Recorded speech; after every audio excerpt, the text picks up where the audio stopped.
Entonces empecé con la empresa familiar y ahí aprendí muchas cosas de las que no debo hacer. También nos pilló lo que es la época del 2008. No creo que la empresa cerrara por la crisis, sino cerró porque la empresa no estaba preparada para aguantar esa crisis. Yo estaba en la subasta de mi casa, pujando por mi casa con un montón de gente, pero sí que creo que tener buenos compañeros de viaje en lo bueno es importante, pero en lo malo es que es lo que puede marcar totalmente la diferencia.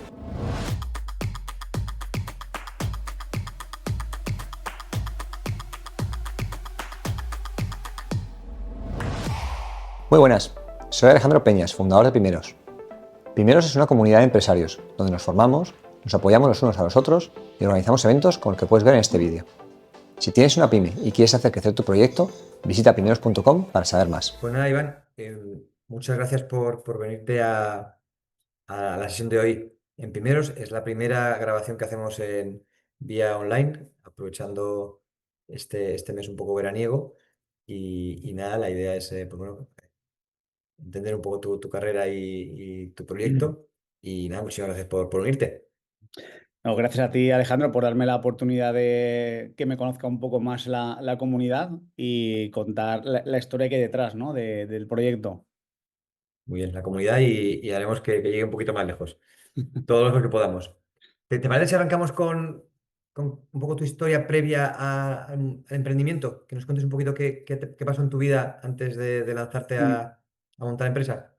Vale, a ver, realmente lo que es la parte del emprendimiento siempre ha estado muy unida a mi vida porque yo arranco en una empresa familiar.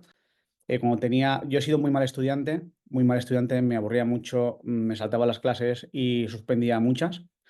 Y llegó un verano y mi padre me dijo, vamos a hacer una cosa, tú te quieres venir a trabajar, no tenía la edad todavía, te vienes 3 meses y luego veas cómo tienes ganas de estudiar. Y eso sería el año en el que yo cumplía 16 años en agosto. Fui ese verano a trabajar y hasta hoy. O sea, no estudié nada siendo joven y he hecho todo lo contrario cuando he sido mayor, ¿no?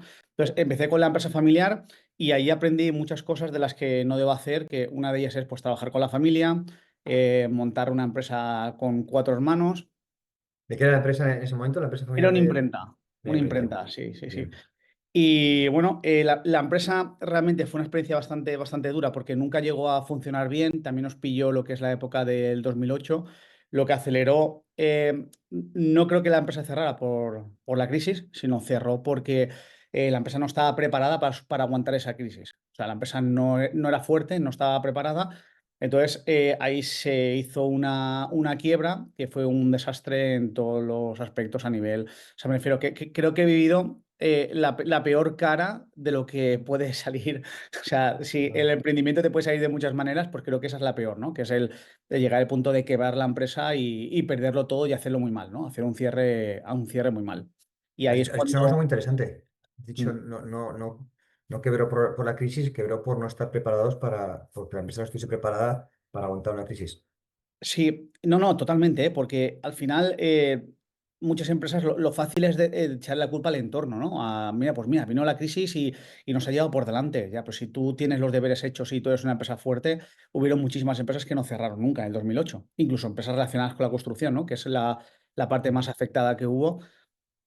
O incluso empresas que dependían de la financiación, ¿no? Que fue un poco que se dejó de dar esa financiación, lo que muchas empresas que solo viven de eso las hizo cerrar. Y nosotros en este caso fue que no estábamos preparados porque la empresa no era lo suficientemente rentable para constiparse. En el momento que se constipó, se fue al garete. De acuerdo. Entonces, ¿alguna, pues, no sé si aprendizaje o experiencia de esa fase de cierre? ¿Tú estuviste metido en el cierre de la empresa? Sí, claro, yo estuve en el cierre y ¿Cómo es hay eso? mucho, Porque mucho mucho, empresario mucho. no pasa por ahí. Pues hay muchísimo aprendizaje. Lo primero es que la empresa no es tu casa, o sea, la empresa es una herramienta para generar bienestar económico y social o familiar, pero no es tu casa. O sea, es tu puesto de trabajo o tu área de trabajo y hay que intentar separar. Por eso yo cuando hablo con un proveedor y me dice, pásate por mi casa, a mí me choca mucho. O sea, tu empresa no es tu casa, tu empresa es tu empresa. ¿Por qué? Porque el día que tu empresa vaya mal, a lo mejor lo que pones es tu casa de verdad, que es lo que hicimos nosotros y empiezas a avalar con todo lo que tienes pensando en que va a salir adelante. Porque una de las reflexiones que te quedan en ese momento es si yo hubiera cerrado en el 2010 o la empresa hubiera cerrado en el 2010, mi familia no hubiera perdido su casa. Yo estaba en la subasta de mi casa, o sea, pujando por mi casa con un montón de gente poniendo dinero, ¿no? Entonces, aprendes que una de las cosas que hay que tener siempre en cuenta es que hay que separar esa parte personal de la profesional. ¿Y eso fue porque desde un inicio había préstamos que estaban avalados por la vivienda o porque en la fase de crisis, en esa bola descendente, se empezaron a dar más garantías y eso fue lo que al final arrastró esos activos? Pues al final lo que es el sector de la imprenta es un sector donde se mueven volúmenes muy altos de operaciones y el aval, ahora somos más conscientes, pero antes el aval personal siempre estaba ahí. Y al principio fue salvar personal y luego ya fue empezar a meter patrimonio para intentar salvar la empresa, cuando no se hubiera salvado. O sea, da igual lo que hubiéramos metido, me refiero. O sea, aunque hubiéramos tenido 10 veces más patrimonio, lo que hubiéramos hecho es una empresa hiperdeficitaria los siguientes años. Y ahí es muy difícil el saber cuándo parar. O sea, saber cuándo parar, levantar las manos y decir, mira, se me ha ido la empresa, no tiene solución, el modelo de negocio es erróneo, hay que dejarla caer, ¿no? Y el no dejarla caer es lo que arrastró todo el patrimonio familiar. El dejarla, dice, dejarla caer, cerrar una empresa, es que muchos tenemos empresa o empresas, Mm. pero no hemos pasado nunca por cerrar una empresa. Eso es un proceso, pues 2 años donde dices tomas la decisión, entonces a partir de ahí pues es reuniones con proveedores, reuniones con... ¿Te recuerdas cómo es? Si tuvieses a Sí, día de hoy, obviamente no es el escenario, pero si dijese, oye, hoy sí. tengo que cerrar una empresa, eh, Yo, por desgracia, he vivido varios cierres porque la imprenta es un sector súper maduro que cada vez es más pequeño porque, a pesar de lo que dice todo el mundo del sector, cada vez se imprime menos. O sea, y punto. O sea, cada vez se imprime menos. Y se va a seguir imprimiendo menos en los próximos años y se ha impreso mucho menos en los últimos. Entonces, he vivido varios cierres de empresa porque yo, después de tener la empresa familiar, yo me salí, no quise continuar con ningún vínculo familiar al aspecto laboral y personal, fue bastante duro y empecé a trabajar para otras empresas. Entonces, viví lo que es el cierre de mi empresa, que fue un desastre porque no se organizó nada. El asesoramiento fue horrible. No conseguimos gente que nos acompañara para el cierre y que nos ayudara a hacer las cosas bien. Y todo eso lo sé porque después he vivido otros cierres, sobre todo uno donde la familia quebró mucho más fuerte que lo que es mi empresa y no perdió mucho. Prefiero, se ha hecho bien, se asesoraron bien, se hizo una segunda empresa, se intentó salvar a todos los proveedores. Fuera de si está correcto o incorrecto, ¿eh? No voy a entrar a valorar, no voy a entrar a valorar de si hicieron bien porque hubo mucha gente a la que le afectó ese cierre. Pero sí que creo que tener buenos compañeros de viaje en lo bueno es importante, pero en lo malo es que es lo que puede marcar totalmente la diferencia, porque a cualquiera nos puede ir mal, ¿eh? Ya sea porque en sí. nuestro caso no lo hicimos bien o porque no lo hace bien un cliente tuyo y eso te arrastra, ¿no? Te arrastra o has hecho una mala financiación o una mala organización. Entonces, esa parte del acompañamiento al cierre, hay que dejar ese ego, ¿no? Que muchas veces nos acompaña como empresarios y cuanto antes pidas ayuda, mejor. Hablando de esto, aprovecho para compartir una pequeña experiencia que puede ser útil. Yo hace un año compré una oficina a un empresario que hace 15 años tenía una empresa de climatización y quebró porque de un día para el otro, con la crisis, le dejaron de pagar eh, tres constructoras grandes. Entonces, la verdad que probablemente poco podía haber hecho para salir vivo de esa situación, pero desde luego lo que sí que podía haber hecho era haber tenido la empresa correctamente estructurada a nivel societario para que no lo hubiese arrastrado todos los activos que tenía o que había ido con el paso del tiempo comprando. Y tenía cuatro activos inmobiliarios y los perdió todos. Sí, Entonces, sí. hay un tema de la gestión de la propia crisis y hay un tema de tener la empresa, el proyecto preparado por si pasa lo peor. Sí, porque muchas veces no depende de ti. O Sí, sea, en mi caso sí que fue por una mala gestión nuestra, pero una mala gestión de alguien que sea tu cliente te puede arrastrar. Entonces, es una posibilidad real, es una posibilidad que se habla del emprendimiento como una búsqueda de libertad y de tu destino y de no vivir el sueño de otros, pero es que como te salga mal y has puesto tu casa, la pierdes. O sea, entonces, creo que esa parte no somos conscientes de que de que no recuerdo exactamente lo cuál es el porcentaje de cierre de empresas, pero creo que era un 80 y pico por ciento a los 5 años y el 40 y pico a los 3. O sea, me gustaría dar el dato exacto, pero que cuando el porcentaje me lo estuvieron contando desde Asociación de Jóvenes Empresarios de Valencia, es que lo normal es que cierres. O sea, lo normal es que el proyecto no Sí, funcione. O sea, lo, sí, lo correcto. raro es cuando le das continuidad a una empresa 10 años.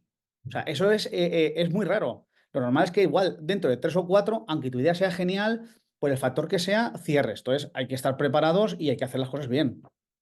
Lo que acabas de decir, muy cierto. Hay muchos números, depende, hay muchos informes, pero yo tengo en la cabeza un 65% cierra los primeros 5 años, que bueno, que está un poco en línea con lo que tú dices. Entonces, lo normal es que cierres. Entonces, haz las Claro, cosas pensando en que es una posibilidad y luego, si llega el caso, rodéate bien, ¿no? eso quiere decir que 6 de cada 10 personas que han pedido dinero para montar su empresa no van a ser capaces ni de devolverlo. O sea, entonces, bueno, esa parte creo que se habla poco, se ven mucho los lambos, ¿no? En todos los Instagram y en la playa trabajando desde Bali, pero nadie sale a contar, pues mira, no he podido pagar la hipoteca de mi casa, ¿no? Entonces, bueno, no es que quiera yo ser cenizo, pero creo que es un dato importante a tener en cuenta.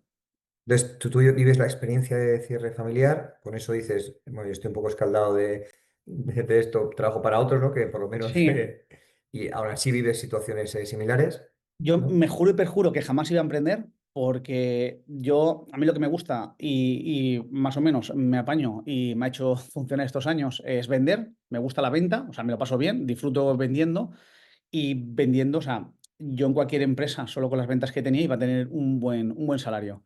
Entonces, fui pasando por 3 empresas, 2 salí porque la empresa estaba muy mal y no era capaz porque había una transformación muy fuerte en las imprentas y han desaparecido muchas.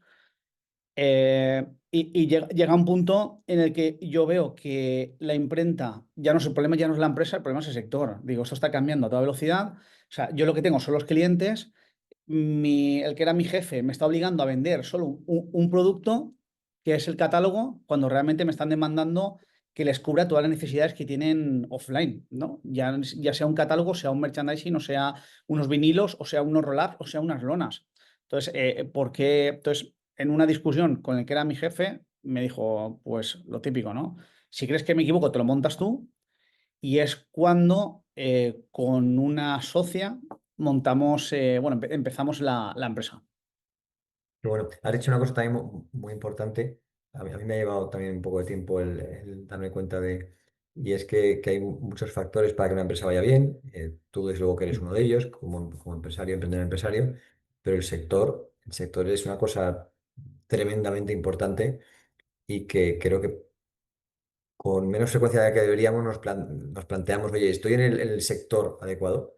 Mm, Y claro, es muy complicado porque sí, claro, si tú conoces un sector en profundidad, pues no es que mañana me cambie de sector, pero reflexionar sobre ello es el primer paso para hacer sí. algo. Y no solo el sector, ¿eh? Porque nosotros, dentro del sector de lo que es las artes gráficas o la imprenta, al final hay diferentes líneas de negocio que tú puedes ofrecer. Y el papel, por muy romántico que sea, y a mí me encanta, y voy a intentar seguir vendiéndolo toda la vida, el papel que se hace menos. Sin embargo, hay otros tipos de producto que el cliente o el comprador es el mismo, que el producto es similar, la gestión es similar y incluso el fabricante o proveedor es similar que puedes ofrecer. O sea, ya no solo salirte del sector, sino ver, tú tienes un bagaje en un sector, lo que tienes que hacer es aprovechar ese contacto o ese cliente y ver qué les puedes vender. No le vas a vender manzanas cuando has estado haciéndole catálogos, pero igual merchandising sí que puedes venderle o puedes venderle otra cosa. ¿Eh? Entonces te decides que lo que tu jefe te proponía, que era montarlo tú, puede no ser tan descabellado. Por Eh, supervivencia pura, ¿eh? ya. El tema de Porque tu socia, ¿cómo fue aquello? pues ella era una, bueno, ¿eh? Sí, iba, lo he matado. Ella era una compañera de otra empresa de la que salimos los dos. Ella ya era autónoma y cuando le comento esto, que tengo la idea esta de salirme y de montar, ella ya llevaba camino recorrido a nivel de autónoma y a nivel de gestoría y a nivel de todo esto. Y dije, pues esta es la mía, o sea, esta es la mía, porque me voy a ahorrar un montón de pasos y un montón de descubrimiento. Pues le cojo de la mano y nos vamos. Y enseguida, al medio año, eso fue en el 2017, montamos la SL. sea, fuimos directamente a montar una SL porque el tema de las artes gráficas, sobre todo el tipo de catálogo que llevaba yo, estamos hablando que son facturaciones muy grandes. Entonces, el primer año facturamos más de medio millón de euros. Me refiero, pero porque ya veníamos de un recorrido, ya veníamos en carrera, ¿no? Solo había que darle continuidad. Entonces, cuando tú arrancas, ¿qué haces? ¿Alquilas una nave? ¿Haces un renting de maquinaria? ¿Cómo haces para arrancar Bueno, una yo empresa de lo este que sector? hago cuando salgo de allí, y al final que es una de las grandes conclusiones que he llegado en la vida de las artes gráficas, es que faltan clientes y sobran impresores. O sea, sobran, ¿por qué? Porque cada vez hay menos. O sea, me refiero. O sea, entonces, yo, ¿para qué voy a comprar maquinaria si la gente que tiene la maquinaria está esperando que yo les lleve clientes? Entonces, lo que hago es empezar a hablar con fabricantes, o sea, con imprentas, por ahí le digo, mira, yo te voy a traer mis clientes, vamos a fabricar aquí. Y yo lo que voy a hacer es toda la gestión, te vas a ahorrar un comercial y te voy a traer el trabajo. Entonces, contacto con varios impresores y fabricantes que me empiezan a imprimir. Aquí el problema que hay para dar el primer salto es dile a alguien, oye, mira, que me monta una empresa, te voy a traer un trabajo que son 15.000 euros, me lo tienes que fiar, ¿no? Claro, porque yo no tenía ese dinero para empezar a trabajar por adelantado y no quería pedir porque había aprendido la lección, lo que pasa cuando pides dinero. ¿Cómo sabes de esa situación? Pues habiendo hecho muy bien las cosas en las otras empresas en las que estuve, o sea, porque al final tú te encuentras gente por el camino que no le puedes caer bien a todo el mundo, eso está claro. Pero otra cosa es que te portes mal con la gente. No es lo mismo, tú puedes ser una persona antipática y puedes ser un cabrón. Entonces, ser antipático, ¿vale? Cuela porque puedes ser una persona seria, pero luego puedes ser un cabrón. Y el tema es que enseguida confiaron en nosotros. El tener un recorrido largo en el sector y sobre todo el que este fabricante conociera las cuentas o clientes que llevábamos detrás, nos hizo enseguida confiar. Sí que costó, cuando salimos fuera de Valencia a fabricar, Madrid y demás, sí que costó un poco más, pero ahí enseguida empezamos a funcionar, sí, sí. Me habéis montado una empresa alrededor de un eje comercial potente y luego lo que es la parte operativa, pues encontrar fábricas ya existentes que os hagan una buena labor, ¿no? Y que Sí, respondan. al final, aquí en Valencia somos muy de Mercadona y al final tienes que aprender de la gente que le va bien. Y lo que quisimos hacer es concentrar lo que es la facturación, toda la facturación que teníamos ella y yo, en pocos proveedores. Entonces, al final, si tú haces eso, te conviertes en el mejor cliente que tiene. O sea, porque me puedes saltar, pero ¿para qué me vas a saltar para quitarme un cliente de 50.000 euros y yo te voy a meter medio millón? O sea, me refiero. Entonces, lo que hicimos fue eso. Oye, mira, tú trátame bien, dame un precio que a mí me permita competir con imprentas y yo te lo voy a traer todo. Y esa fue la ¿Qué, estrategia que empezamos a hacer con los proveedores. qué habéis encontrado? ¿Un proveedor de referencia en cada región? Realmente tenemos varios proveedores según el tipo de trabajo. Bueno, hoy en día ha cambiado bastante, ¿eh? Eso en su momento. ¿Cómo, cómo- Porque cómo ha evolucionado la empresa del origen a lo que mm, ofrecéis a día de hoy? Y luego entramos en temas ya un poco más sí, laterales, tipo. pues en origen el 99% de lo que hacíamos eran catálogos, Ujú. catálogos y libros de edición, y el 80 de ese 100% eran catálogos de cerámica. Y hoy en día te puedo decir que a lo mejor no llega al 20 de lo que estamos haciendo ahora a nivel de catálogos. ¿Y qué ha complementado el 80%? Que es lo que Y lidera? facturamos lo mismo, ¿eh? O sea, más o menos, bueno, ahora facturamos más que cuando arrancamos, pero que el cambio de evolución, ahora estamos facturando merchandising personalizado, es lo que se está comiendo toda la parte de facturación cara a clientes y sobre todo los servicios añadidos. El servicio añadido de no solo te voy a imprimir el merchandising, te lo voy a almacenar y te lo voy a distribuir. Y si necesitas hacer unos welcome packs, te los voy a manipular. Y si necesitas que te los distribuya por todo el mundo, o como el tema de la revista, de los infoproductores y demás, pues hacemos toda la parte de distribución. Y luego lo que voy a hacer es que te voy a hacer seguimiento y la atención al cliente final, para que tú no te dejes que gestionar los envíos. Entonces, lo que hemos hecho es centrarnos en varios tipos de cliente y hemos ido creando servicios en función de lo que se iban quejando. ¿Qué perfiles de clientes tenéis ahora? Más allá de las empresas de fabricantes de productos cerámicos, ¿no? Sí, Eh, bueno, no, productos cerámicos hacemos cero. O de sea, acero. tengo un cliente de productos cerámicos. O sea, todo lo demás no entramos, ya no entramos. El perfil de cliente es o tenemos la parte de infoproductores, que son gente que hace formaciones o creadores de contenido a los que le ayudamos a llevar su catálogo a papel o su formación a papel y luego le hacemos toda la parte de logística y distribución. Y luego tenemos grandes empresas, como puede ser Cecotec o puede ser Power Electronics, bueno, os digo esas porque son como muy reconocidas en Valencia, ¿no? Y ellos lo que les hacemos es toda la parte de impresión, no solo a nivel de catálogo, sino también les hacemos los vinilos, luego les hacemos el merchandising para los eventos y les apoyamos en toda la fabricación de la comunicación offline. Luego trabajamos con asociaciones, fundaciones y mucha startup que lanza su propio producto personalizado, quiere unas mochilas o quiere unos... O sea, al final los perfiles son muy diversos porque en el merchandising sobre todo y el sentimiento de marca cada vez lo tenemos más integrado en las empresas. Me parece muy interesante la vertical de infoproductores, ¿no? Hmm. ¿Cómo te metes ahí? Porque de productos de merchandising a de repente Sí, hacer los libros a Isra Bravo, ¿no? Por ejemplo, sí. Hmm. ¿cómo es ese camino? Pues yo la verdad es que al final siempre es buscar el cómo puedes evolucionar, cómo puedes desmarcarte de lo que es la imprenta. Y yo lo que veía y veo es que la imprenta evoluciona hacia un modelo de te voy a hacer una página online, una tienda online para que no hables conmigo, subas el archivo y ya veremos lo que te lleva. Y estas cuatro cosas son las que te hago. Entonces, cuando llegaba alguien, oye, pues yo estoy pensando en hacer otra cosa, ni se les contestaba. Entonces, todos los infoproductores, que ahora estamos trabajando con bastantes, empieza porque yo veía los correos de Irra Bravo y él siempre se quejaba de que tenía los paquetes por casa, de que estoy hasta los cojones de las formaciones y ahora me toca bajar con el funcionario que no me aclaro con él a enviar los paquetes. Y un día le contesté un correo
Irra y le dije, oye, ¿qué te parece si participas en el calendario?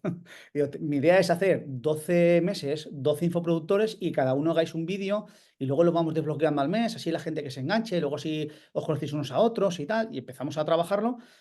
Y él me propuso hablar con el Mago More, porque él está muy metido en la fundación Bobaz, y hablé con él, se unió al carro y lanzamos el calendario el año pasado.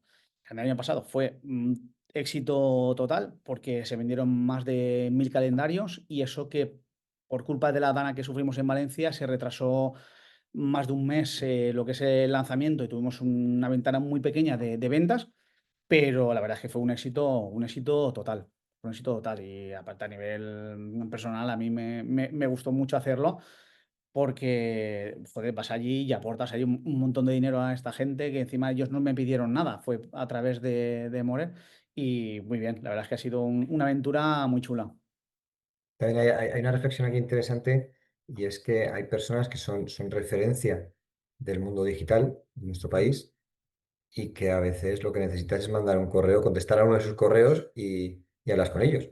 Que igual que, yo qué sé, pues en el mundo corporativo, pues tú no vas a conseguir hablar con Patricia Botín, no vas a hablar con Sí. ella y no, vas a tener que conseguir que tener muchos contactos para poder llegar a una conversación. En cambio, hay personas en el mundo digital que lo están haciendo tremendamente bien y que son referencia de decenas de miles de personas, incluso centenas de miles de personas, Sí. y que de repente contestas un correo bueno, pues es la persona que está al otro lado y tienes una conversación. Sí, yo que yo soy de escribir, muy de escribir a quien me apetece conocer, o de decir, intentar conseguir el teléfono y llamarlo. Hostia, te sorprenderías a la gente que he llegado simplemente porque le he escrito. O Sí. sea, simplemente porque lo he intentado. O sea, lo he intentado o lo he visto en un evento, me he acercado y le he dicho, oye, me gustaría hablar contigo y contarte esto. Y después he generado esa visita o esa reunión o esa conversación. Tal, entonces, lo que pasa es que muchas veces no hacemos esa acción porque pensamos que no nos van a hacer ni caso, ¿no? O por vergüenza o por corte o no sé. Pero sí, sí. Y encima si llevas una buena propuesta es lo que hay que hacer. Yo tengo ejemplos, contigo Luis, por ejemplo, vamos, le contesté a correos, me contestaba y intercambió correos y luego en eventos hemos hablado y llegado a tener su Mm. teléfono en algún momento. Hay otros que intento lo mismo y no, digo, llevo ya 12 correos y no he conseguido que me conteste. Bueno, hay de todo, Pues ¿no? porque no es el momento, porque Sí. pasa, Lo lleva otra persona, puede haber. sí, después te lo encuentras en un evento y resultas, pues te he escrito 12 veces, pues no he visto tu correo nunca, porque lo que sea, ¿sabes? Sí. Y entablas una buena relación, ¿no? Al final lo que hay que hacer es intentar llegar con un buen mensaje y sin ninguna mala intención. No te garantiza, ¿no? Pero contestar a una newsletter y que tener la posibilidad, pues no está nada mal, ¿no? ¿A Sí. dónde vas con el calendario?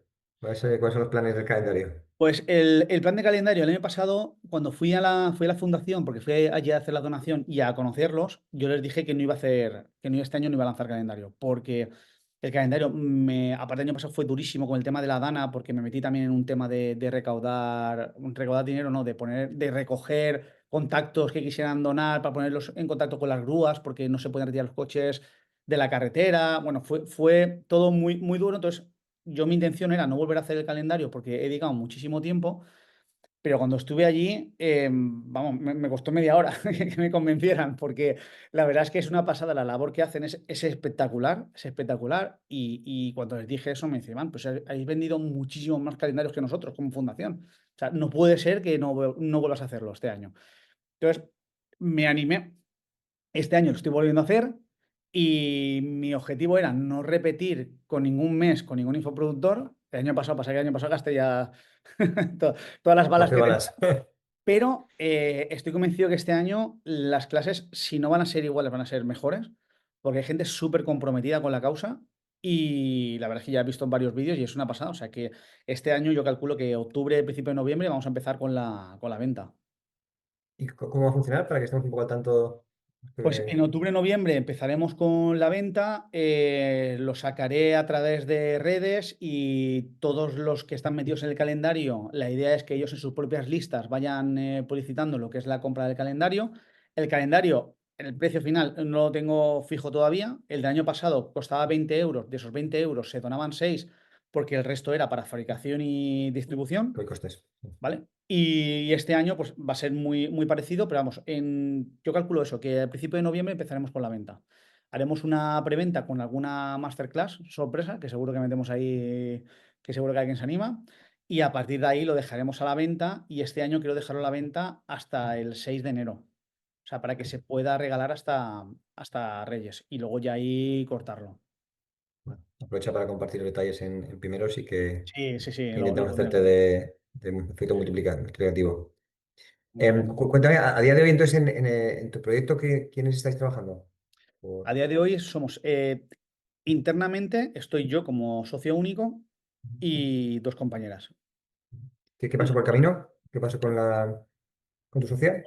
Por el camino pasó una pandemia que nos dio mucho tiempo para pensar a todos y pensar sobre todo dónde quieres estar, ¿no? Dónde quieres estar, como dices, dentro de un año, 2 años, o si lo que estoy haciendo, el camino de la empresa, porque el problema de meterte en el día a día en la vorágine es que ejecutas mucho, sobre todo cuando es una empresa pequeña, y piensas muy poco.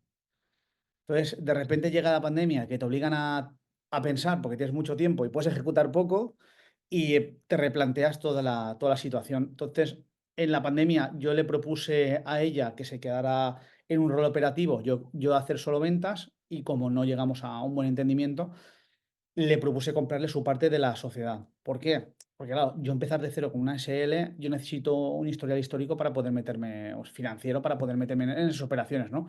Entonces, se llegó a un acuerdo y le compré su parte. Bueno, suena muy rápido, pero no fue tan rápido porque al final tuvo que intermediar una empresa externa, que también lo recomiendo. Súper consejo. Vas a comprar las acciones de tu socio, no negocies tú. Hablamos la semana pasada, de hecho, tuvimos una sesión en primeros donde hablábamos de. Yo le compré las acciones a mi socio. No hizo falta un tercero, la cosa fue bien, Mm. pero es de las situaciones donde realmente alguien externo imparcial puede ayudar un montón. Sí, ¿Puedes comentar algún aprendizaje más allá de traer a alguien de fuera? ¿Cómo se valoró aquí en ese momento la empresa? ¿Qué pues hicisteis bueno, para? la empresa al final, tú vas valorando lo que crees que vale la marca, lo que crees que vale la empresa, lo que crees que vale todo, pero resulta que lo que tú quieres vale menos que lo que le quieres que se quede la otra parte, ¿no? Y lo de la tercera persona está importante, como que no se olvida en la vida.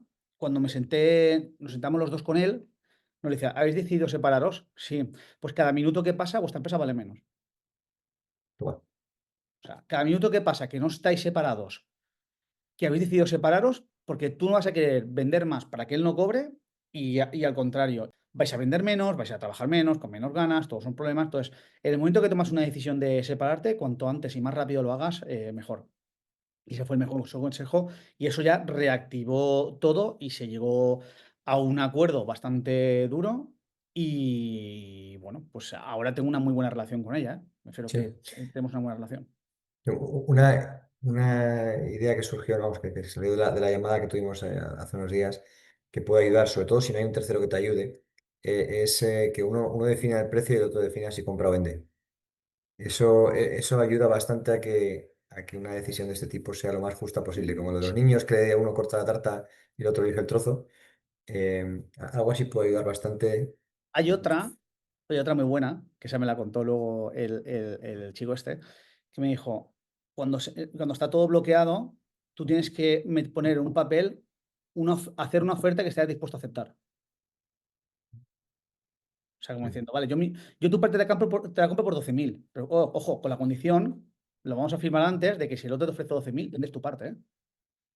O sea, entonces fuerzas ahí para desbloquear. O sea, como diciendo, tío, tienes que ofrecer algo que estés dispuesto a aceptar, que tú aceptarías por tu parte. Si no, eh, No, la participación de terceros en estas situaciones puede ayudar mucho porque la parte emotiva es muy fuerte, ¿no? sí, Mantenerse sí, sí. ambos socios 100% racionales es como tarea. Sí, sí, sí, sí. Y bueno, y a partir de ahí, pues hubo ahí una pequeña travesía por el desierto, porque, claro, te quedas solo. Ahora la parte administrativa, que es la chica que teníamos, se fue con ella. Bueno, hubo entradas y salidas, porque intentando hacer un poquito de equipo. Y así fue el primer año avanzando hasta que, bueno, pues con el tiempo hemos ido estabilizando más la empresa.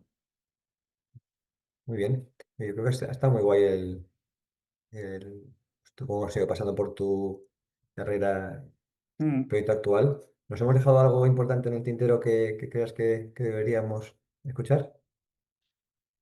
Bueno, podemos hablar del tema de los equipos, que no sé si lo comentamos allí en Madrid, que tú estás ahí, que conociste a Gabriela, que yo, Sí. yo siempre he pensado que sería un solo emprendedor que intentaría tener a alguien a mi lado, de tener a alguien a mi lado que me acompañara y ya está, ¿no? O sea, sin mucha más pretensión que generar un equipo.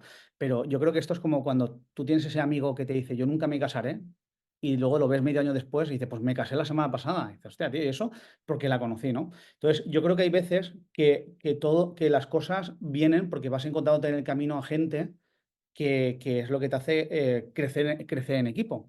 Y yo, por suerte, ahora pues, he ido encontrando a varias personas, dos en concreto, que, bueno, que me están ayudando a hacer crecer esta empresa y tengo ganas de hacerla crecer más. Y ya no solo es que tengas una idea en la cabeza, sino que muchas veces se te va poniendo en el camino. Muy guay. Ese es el día y la noche, el tener un equipo a tu alrededor que empuja Mm, contigo. Pues entre algo que te despiertas con ganas de ir a la oficina y trabajar juntos, al espectro opuesto, ¿no? Si no consigues dar con la tecla con las personas. Muy guay, Iván. Pues oye, te agradezco un montón que hayas venido.